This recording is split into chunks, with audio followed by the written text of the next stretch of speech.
if I go back to my time at the investment bank,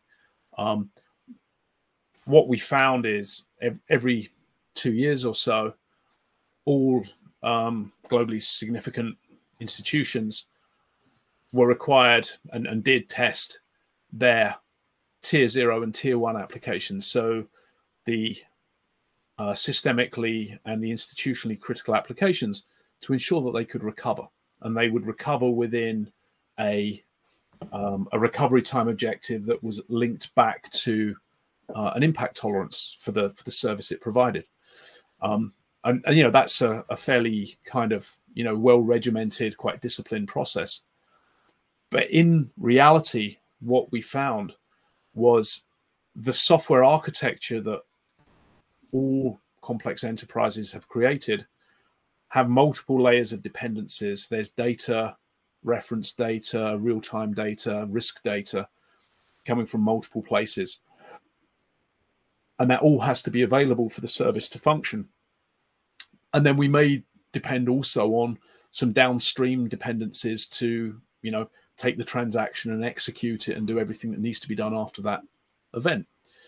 And in general, what would occur was there would be a failure somewhere within this web that hadn't necessarily been tested, or the impact of that hadn't been tested on the tier 1 business function itself. So you'd end up in a situation where you had a non-obvious condition that was very hard to recover from. And the old school way of approaching that is we'll test everything together. And testing everything together, all of the interdependencies to deliver, let's say, a treasury function, is absolutely huge. The level of coordination, the level of ability to analyze what happens is so hard when you're doing that all at once. What you tend to do is you break this down and you test individual components.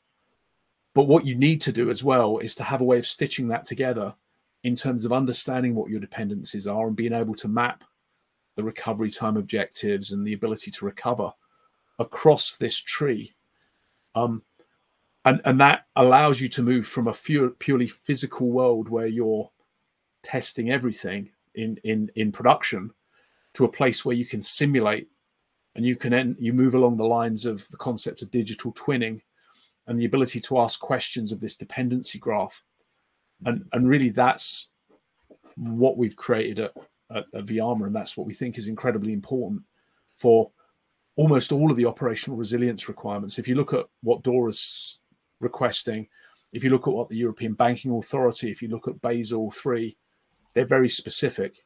You need to have a dependency map, not just of the systems and not just of the hardware and the VM, virtual machines and everything, but understand everything that's involved organizationally, from a data perspective, from a third-party perspective.